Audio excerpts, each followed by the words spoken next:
What was the most up thing someone said to you? My mom told me that she wishes I was never born. I wasn't planned, but they always told me I was a surprise. One day when my mom drank a little more than usual, I told her I love her and she looked me in the eye and said, "I don't love you. I wish you were never born." I haven't stopped thinking about that. It was just us two in the room when it happened and she doesn't remember it. It scared me and I don't think I will forget it. I've shared this one before. I was adopted when I was 3. My mother has always been very supportive and a wonderful person, but my dad had a drinking problem and overall was a bit of a type person. When my mom got pregnant, I was 7, and I remember my dad telling me he was so excited to finally have his own and first son. There was always favoritism, and in the current day, he and I don't even talk. I love my brother to death and hold no ill will, but our father should have been better. My mom married my stepdad when I was 4 and we moved out to my step-grandmother's ranch to work it. When I was 7, I was told to help my 9-year-old cousin learn about what to do. He whined and ed about everything he has to do the entire time. I told my stepdad's mother about him not being too excited about it. "Well, he's the oldest, so this ranch will be his someday," she'd said. I'm 7. I don't know how it works, so I ask, "So I'll be working for Brad here someday?" "No, you're going to be a priest. There's no other use for bastard children," was her answer.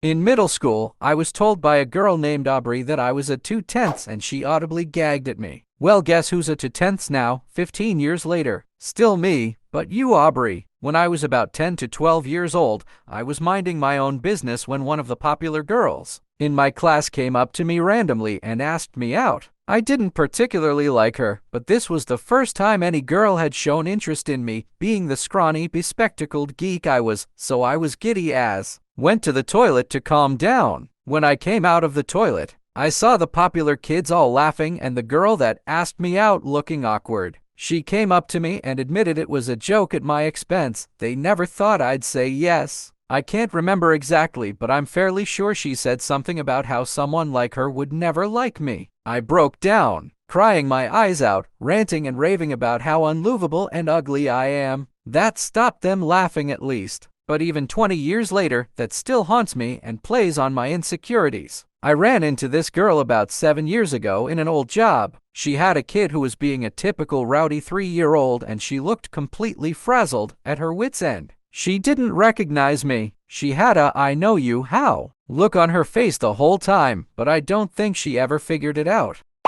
Oof, similar thing happened to me. I explained to my husband before we married, and my in-laws a bit later, that there would be no babies from me due to a genetic condition. Mill again and again went on and on about me denying my husband the chance to be a father. I gave him the option not to marry me. I was totally upfront. And denying her grandkids. My husband has 2 brothers, so it's not like she was getting 0 grandkids. But no, she went on and on. Until one day, she'd had too many red wines. She started up again, and I tried explaining about the high death rates for pregnancy with my condition, and my husband snapped and said, "Fess, I could end up with a dead wife and sick baby," and without even looking in my direction, she said, "It's okay, we'd help with the baby." Never skipped a beat, like it was something she's already thought about, and was willing for me to die if it meant she got a grandkid.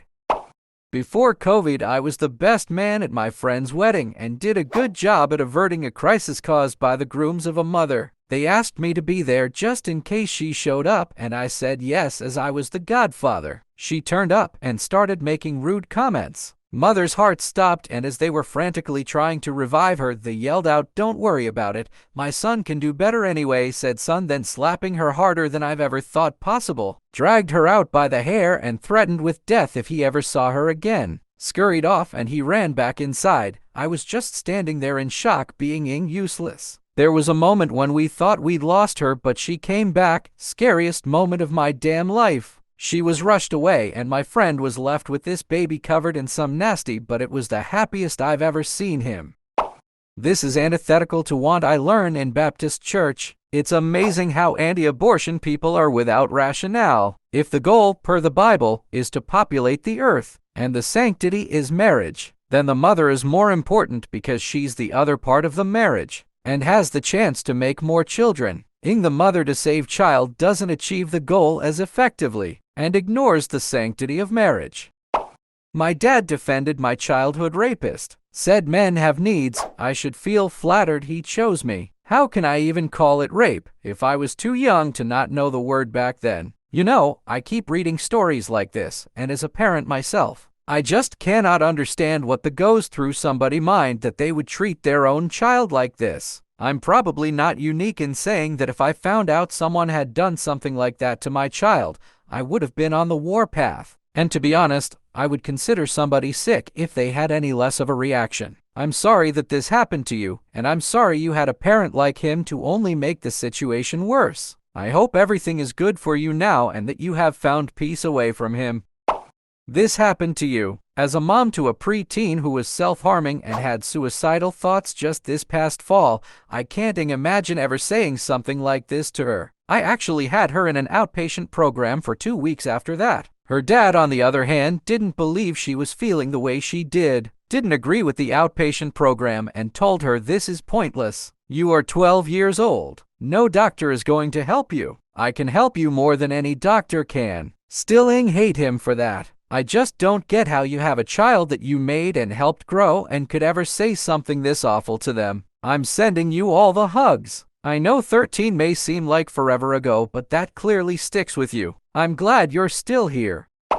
My dad died when I was a kid. My roommate's dad was MIA. She knew about my dad and knew I was still deeply grieving for him. One day, we were talking, and she says I wish my dad had died when I was young instead of him abandoning me. I told her to stop and that I'm not the person to tell this to. She kept going, and I was so upset that I left the house because she wouldn't respect my boundaries. A few hours later, I came home and she comes to my room. I thought she was going to apologize, but instead she berated me for being so self-centered and making it all about me. Then she says, "You know what? I take it back. I don't wish my dad had died, otherwise I would have ended up being just like you." That was possibly more hurtful than her initial comment, to imply that I'm a type person because of my trauma. Maybe I was being self-centered by shutting her down, but I never had any problem sympathizing with her dad being a no-show. It's just the way she phrased her words. It was callous and gut-punching, and I was not in an emotional place to lend a listening ear. I was basically bedridden after an accident left me in constant, debilitating pain. My ex screamed in my face to just die already, but apparently I'm remembering it wrong and it wasn't that big of a deal. In the midst of a separation or divorce 22 years ago, depression and despair was kicking my wife, who was cheating, tells me, "If you are that miserable, why don't you just your damn self?" That's when I knew it was over. The divorce ruined me financially, but life is so much better now. If a partner doesn't appreciate your presence, give them your absence and never look back. If a job, partner, spouse breaks you, never give them a second chance to do it again. To me and my wife, we went over for Christmas 10 years ago. My dad was so drunk that they couldn't stand up. He asked if he could hold our 6-month-old child, to which we said no. My mom, who was not as drunk, walked over about 2 minutes later and asked to hold the baby. We said okay to that, and she immediately turned around and handed our baby to my overly drunk dad. A week later, we get together with just us and them and tell them if they drink like that around our kids again, we won't be coming to family events. My mom looked straight at my wife and said, "All the problems in this family are because of you." My wife, being taken by surprise by that, stuttered her next words, and before she could get it out, my mom did that to today muck. Needless to say, we got up and walked out of their house. Drunk parents. My Mill was drunk and started complaining about how I wasn't giving her grandkids. I explained about genetic condition, high maternal death rates for my condition, etc., etc. My husband snapped and said, "Fess, I could end up with a dead wife and sick baby." And his mother, without missing a beat, said, "It's okay, I'd help you with the baby," like I wasn't even in the conversation, like she'd already ed me off, like that was actually the preferable situation for her. We walked out and went home. She called the next day, not to apologize but to tell us we misunderstood. Nah, drink brings out someone's real personality. Alcohol numbs the inhibitions, stops that I probably shouldn't say this out loud filter.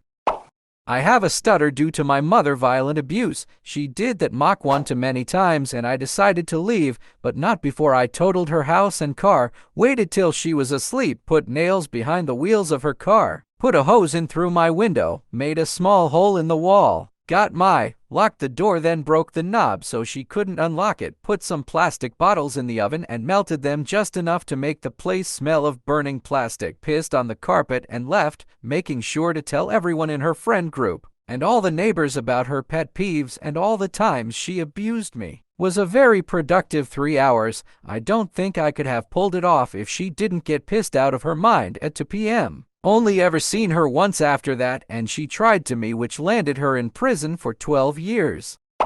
Dealing with drunk parents is so demoralizing. The last time my dad was in my house, he got face drunk while my two sisters and I had gone out for a girls' night out while the men watched the kids. My sisters and I literally had to pick my dad up off the bathroom floor when we got home and put him to bed. Him for being such an hole in my home. I had told him no smoking in the house, which he ignored while he was drunk and we were out. I found a cereal bowl which he had been using as an ashtray tipped over on an upholstered chair. 3 of his grandchildren were sleeping upstairs in the house that night and my dad could have set the house on fire. He used to pull that when I was a kid and miraculously he never burned the house down in spite of many burn holes in upholstery and on wooden furniture. I was a kid then and had no control over it, but I had control as an adult in my own house. I promised myself that night that my dad would never be welcome in my house again. He died not long after that, so he never even had the opportunity to visit again. Too bad, because I wanted to let him know that he wasn't welcome. My life would have been so much better if you had just died too. My twin died at birth. It may be true, but no kid needs to hear that. It's both surprising and a little heartbreaking to see how this blew up. I expected 1 or 2 folks to up or downvote it and for it to end up buried. It was a random moment from my childhood. Seeing now how many folks have had similar things said to them and have had to deal with it is both humbling and makes me feel less alone in an experience I was sure must be unique. I have tried to reply to everyone who shared a comment or generously shared their story. If I missed you, I'm sorry. Reddit's notifications aren't great for keeping track of things. I send a hug to you all. Life gets better. I am happy today and healthy, and assured I am also a well-adjusted person by those who love me. There is a way through things like this, and if anyone feels stuck in that pain, do feel free to DM me, and I will send a personal hug your way. And here's a little song about loving yourself and knowing the worth of your love for those who need it today. Jesus Christ, when my mom and her twin sister were 3 months old, her twin died of what was probably pneumonia. Years later, I think she was around 12 or 13, my mom found a letter my grandmother had written to her, the surviving twin that she presumably wasn't supposed to see. It basically said, "I wish every day that it had been you that died instead of your sister. I loved her, but not you," which is obviously cruel, but also, they were 3 months old at the time. They barely knew which twin was which at that age. How are you picking favorites already? I'm not even sure my grandma meant it. She might have just been coping extremely poorly with the death of her child. But of course it affected my mom forever and I only ever met my maternal grandmother a few times in passing. I'm sorry you went through something similar. This thread is extremely sad. Some people are determined to have kids even though they won't realize they are not right for it until it's years too late. If you died too, she still wouldn't have been child-free. She probably would have tried for another until she got it, only to end up telling them the same thing after realizing that children are still work and sacrifice even after the novelty of being a new mother has worn off. How do so many people not realize this when deciding to make an 18-year-long daily commitment to something that isn't themselves? A lot of selfish people insist on having children because they view them more as pets or status symbols they can ignore when it's not convenient for them, or some sort of way to fill their lives with purpose because they're empty and lack personality or any real interests. Just as for the kids involved. My husband of 15 years had just left me for another woman. He says, "Why aren't you more sad?" He also never tried to get back with me, but it was clear I would not be interested. Even if he wanted to, I don't think his ego would allow it. And for those who think I deserve it, because if I wasn't sad, I must have been some sort of cold. I was actually crying my eyes out for weeks, but he didn't see it because he was off with his prize. By the time he tried to speak to me on the subject, I had processed the pain and realized my life was going to be so much better without him, and I just didn't care anymore. For the people with sick burns, I didn't think of at the time. I wish I had my wits about me to have said any of those things. Thanks, everyone. When I was 11, my dad told me that my mom wouldn't have with him, so he tried to hang himself, but it didn't work. This just reminded of something. When I was 14 and just started seeing DRs for my depression, I was at my dad's house for the first time in many years and he was drunk. I guess he was trying to bond or something? He showed me some really severe cuts on his arm and revealed to me that like 2 months before he tried to himself and had been in a mental hospital. I remember trying my hardest to keep up the conversation, but just being so freaked out that he wanted to die. When the New Testament talks about divorce being justified in the case of adultery, as some translations render it, it is more accurately defined as infidelity, which, in English, can sound like the same thing. But really, the idea encompasses a much broader idea of your spouse being unfaithful to their commitment or responsibilities or vows. So, like, if somebody is beating out their spouse, for instance, they've vacated their spousal commitment, thus infidelity. Thus justified divorce. This was a counterpoint to the accepted cultural tradition at the time, which allowed a man to divorce his wife by writing a quick note and sending her on her way. For anything. Scorched the tea? Divorce. Just grab a figurative post-it note, scribble GIFO on it, hand it to her, and suddenly she's destitute, out of a home, and left no recourse to care for herself. All through my life I've run into marriage issues that the church hems and haws about. Emotional abuse? You probably ought to stay. She's not cheating, so it's probably a sin if you leave. And then adultery if you marry somebody else. Never made sense to me. The worst one was a very earnest woman with kids that was married to a guy with borderline personality disorder. The pastor had the temerity to ask her if maybe she could reflect and think about what her contribution to the problem might be. Like, maybe it's your fault he's treating you like because he's crazy as a house rat. She's now happily remarried to a man who doesn't treat her or the kids like, and that pastor for being a legalist twat. My brother is a born-again Christian. He believes that he was chosen by God to be reborn and lead the new world after the rapture. I was abused by my ex and left her, resulting in PTSD after many nights of learning how to sleep light. So I'm not Ed while I sleep by her in one of her psychotic episodes. My brother found me one day after having an attack, driving to the middle of the bush and climbing a tree to cry in. He found me and started quoting the Bible, saying that a man shan't cry over a woman undead. Pretty sure the Bible doesn't say that, but whatever. He also knows I was abused by the church, much like many others, and the whole concept hurts me because while being abused they would read verses to me. So he tracks me to my secluded spot, which I use whenever I have an attack because it's hard to get to and not shown on any map, meaning there ain't anybody else there. Then he starts lecturing me using the same ink book that I was abused to as a child. I told him if he didn't leave, I'd give him a one-way ticket to see his Messiah. When I was 12, I finally decided to talk to my mom about being molested by a family friend's 13-year-old son when I was 5. I just wanted to let her know how I was still affected by it. She looked me dead in my eyes and told me it was just a boy being curious and to get over it. That was the day I stopped loving my mom. Honestly, it does feel like a switch, doesn't it? My dad's been abusive my entire life. Today, he had the nerve to announce to my entire family doesn't have an eating disorder. I lost 50% of my body weight at age 16 4 years ago and have not recovered. He told me at 16 I was a gluttonous pig ruining my family with my bulimia. I attempted suicide. I had a super creepy driving instructor as well. He commented on how I looked in sweatpants, normal ones, not tight at all. Then was talking about how he has some clients who pay for lessons in different ways and implied I could as well. I never even ended up doing the road test because he ate up the driving date. I am 39 and still no license. I have a lot of driving anxiety and some is due to that experience. I am taking lessons in the summer. I am sorry you had to experience that as a teenager.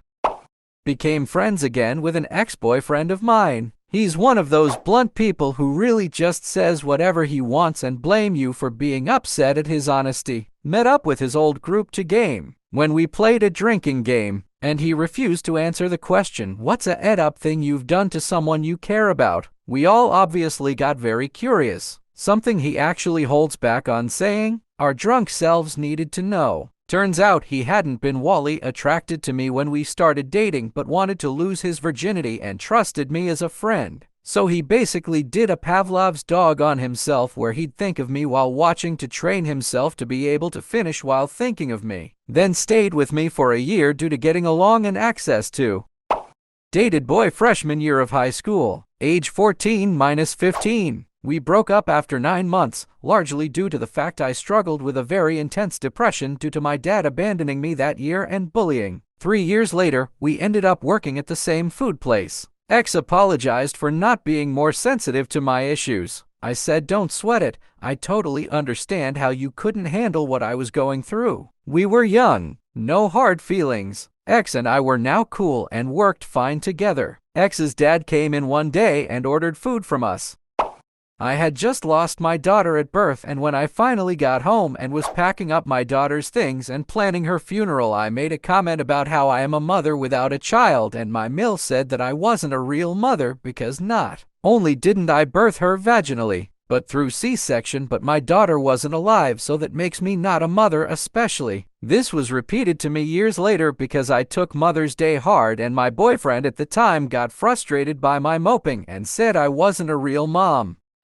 My therapist told me I faked my OCT for attention because it magically went away when I was 13. It blew back up a few years later, and he didn't believe my family when we tried getting me treatment until my mom sent him a video recording of my verbal compulsions. But by then it was too late, and my OCT had already taken over and was difficult to treat. That was 4 years ago, and I'm still struggling with that same OCT to this day. If he wouldn't have been so ignorant as to call me a liar for something that quite literally destroyed my passions, maybe I would have been able to get proper treatment. I've since gotten a better therapist, albeit not the one I truly need. She is helpful, and I do have proper diagnoses thanks to her, including for autism, which I only found out last year was misdiagnosed as odd and is the reason why nobody listened to me. However, she's not specially trained for OCT, and progress is slow since she has to focus on fixing my personal problems first. I am on medication now to help with my OCT, which has made a night and day difference.